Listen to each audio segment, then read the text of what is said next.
Hola a todos, hoy vamos a hablar de las obligaciones. ¿Qué es la obligación? Es un vínculo jurídico entre dos o más personas de las cuales una o más los sujetos activos o sujetos activos, si son varias, están facultadas para exigir de otra u otras cierto comportamiento positivo o negativo. Dare, dar, facere, hacer, non facere, abstenerse, prestare, prestar. Mientras que el sujeto o los sujetos pasivos tienen el deber jurídico de observar este comportamiento de ser sancionado mediante acción personal. Es decir, que las obligaciones es cuando dos o más partes se comprometen a hacer algo, a dar algo a cambio de otra cosa, objeto o recursos.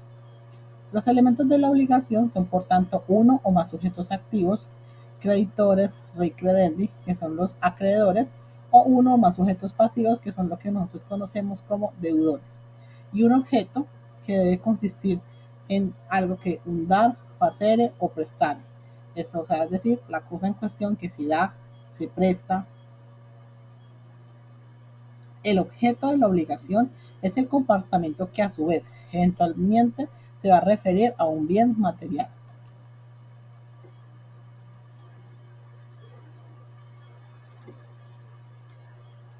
Ahora, ¿qué es el derecho personal? El derecho real es un derecho oponible a cualquier tercero que permita a su titular el goce de una cosa, sea en la forma máxima que conoce el orden jurídico, como es la propiedad, o sea en alguna forma limitada, como es en el caso de los derechos reales sobre cosas ajenas.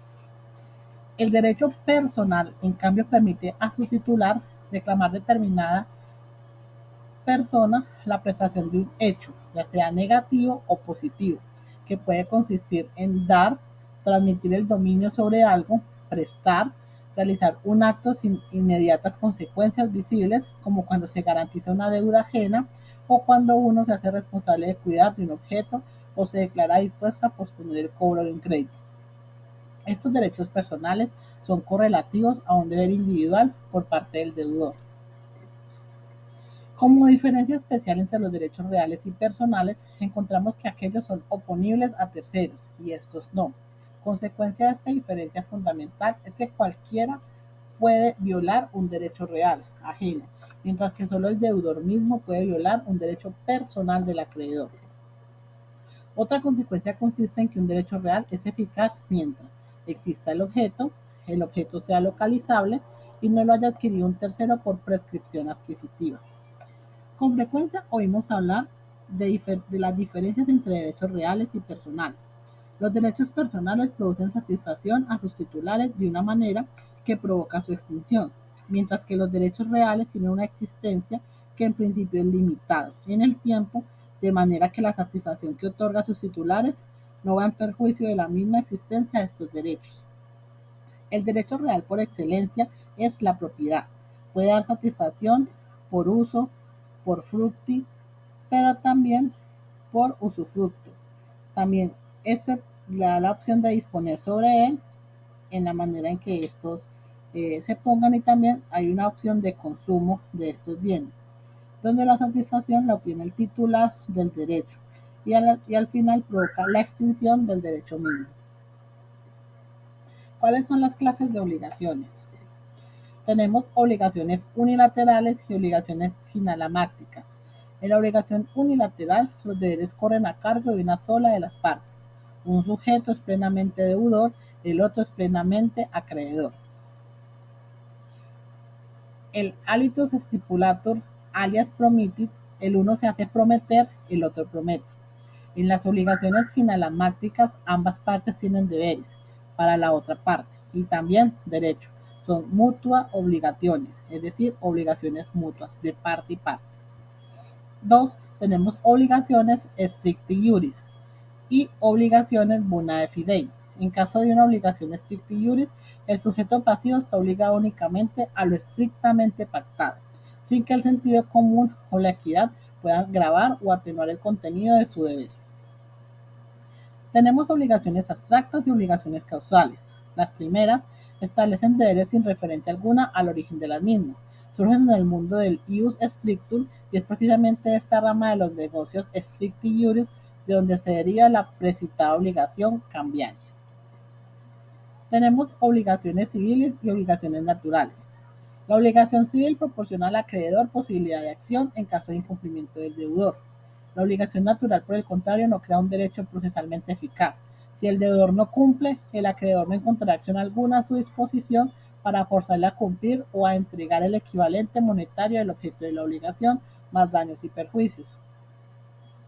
Ahora, también hay obligaciones divisibles y obligaciones indivisibles. Las obligaciones indivisibles son por la naturaleza de sujeto indirecto, que son indivisibles, es decir, las obligaciones en las que la división del objeto indirecto haría perder parcial o totalmente el valor de este. Pero las obligaciones de dar pueden ser divisibles, por ejemplo, deudas en dinero. Ahora, tenemos también lo que son obligaciones específicas y genéricas. En el primer caso, el deudor debe un objeto específicamente determinado. En el segundo, un objeto solo determinado en términos de cuantía y de género. De ahí la importancia de esta clasificación se manifiesta sobre todo en caso de pérdida del objeto por fuerza mayor o antes de la entrega. Como regla general, en una obligación específica el objeto se pierde para el deudor, ya que genera non perennem. Ahora, ¿cuáles son las fuentes de las obligaciones? Sabemos que las obligaciones son hechos jurídicos que dan origen a ellas. Según Justiniano, él señaló que habían 4 fuentes de las obligaciones, que son contratos, delitos, cuasicontratos y cuasidelitos. Sin embargo, a lo largo del Corpus Juris encontramos varias citas que demuestran que para los bizantinos estas 4 fuentes no agotaban la materia en cuestión, mencionando como fuentes adicionales el policiatio y el votum. En cuanto a las 4 fuentes justinianas, consideramos que, primero, el contrato puede definirse como un acuerdo entre varias personas que tienen por objeto producir una o más obligaciones civiles. El delito va a ser un hecho humano contrario al derecho y castigado por la ley. El cuasi-contrato es una figura parecida al contrato por su licitud y sus consecuencias, pero en el cual no se encuentra el consentimiento entre los sujetos como elemento constitutivo, lo cual separa los cuasi-contratos de los contratos. Y el cuasi-delito es un acto ilícito, pero que el derecho romano no clasificaba entre los delitos. Produce una obligación entre el autor del acto y el perjudicado. En relación al policiatatio, consiste en la oferta hecha al público en general. El votum eran ofertas hechas por justa causa a una ciudad o a un templo. Ahora, hablemos de los pactos.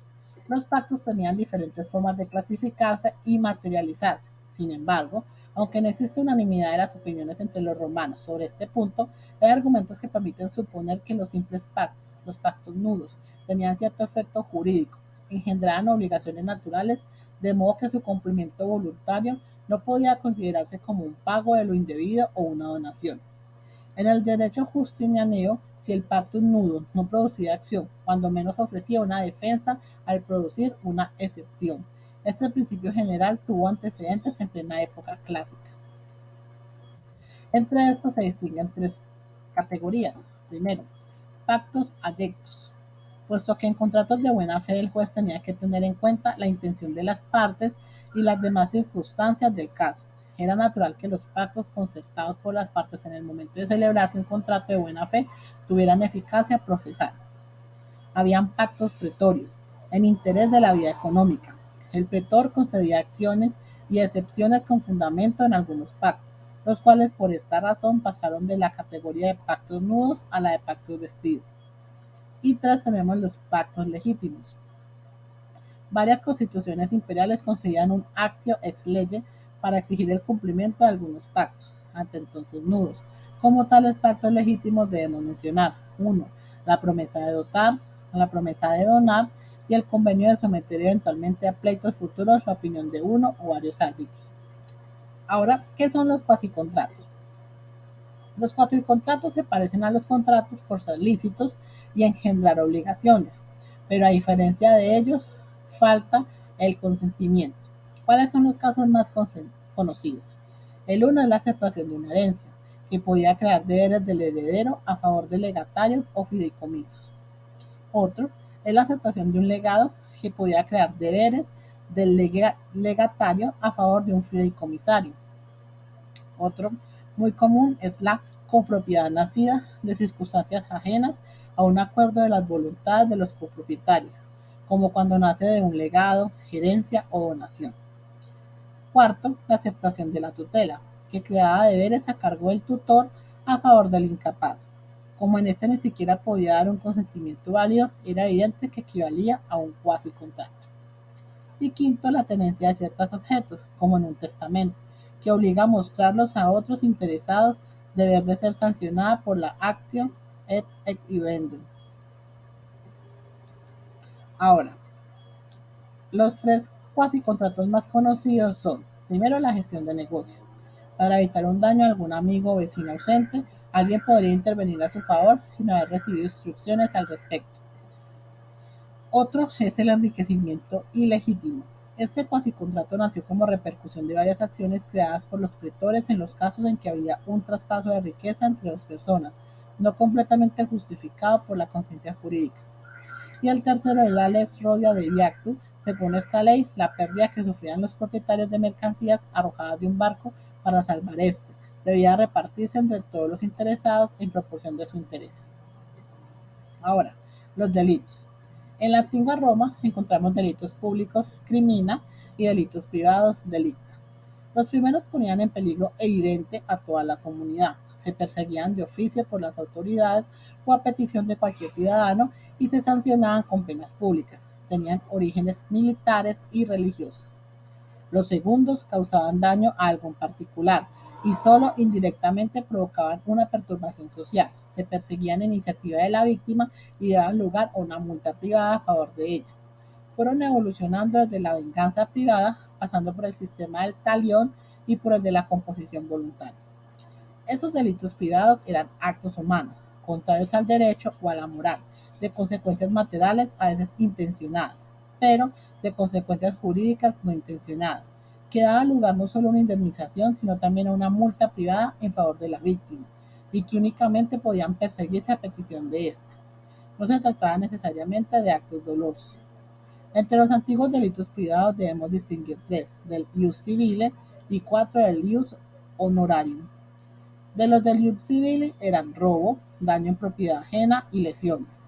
Y del ius honorarium eran como la rapiña, la intimidación, el dolo y el fraus creditorum. Los cuasidelitos. Existen estudiosos del derecho romano que consideran que los cuasidelitos implican una responsabilidad por actos culpables ajenos. Así encontramos cuatro figuras respecto a los cuasidelitos. Primero, el effusum et diectum, cuando un líquido arrojado a un objeto sólido caído de un edificio sobre la vía pública causaba un daño al habitante principal del edificio, respondía por el doble del valor causado. 2. El positum vel suspensum, cuando se ha colocado colgado sobre la vía pública un objeto que podría causar un daño.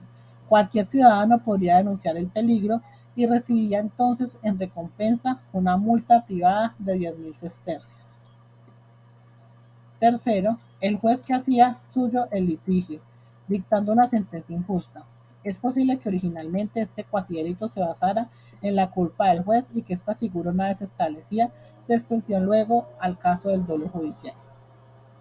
Y el cuarto son los robos y daños sufridos en naves, hoteles y establos. Aquí debemos distinguir varias posibilidades.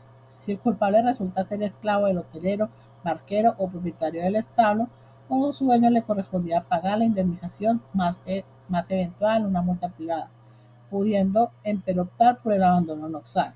En cambio, si el culpable era un empleado libre, el patrón respondió eventualmente con fundamento a la lex Aquilia por haber seleccionado torpemente a su personal. Ahora, las obligaciones se pueden transmitir o se pueden extinguir.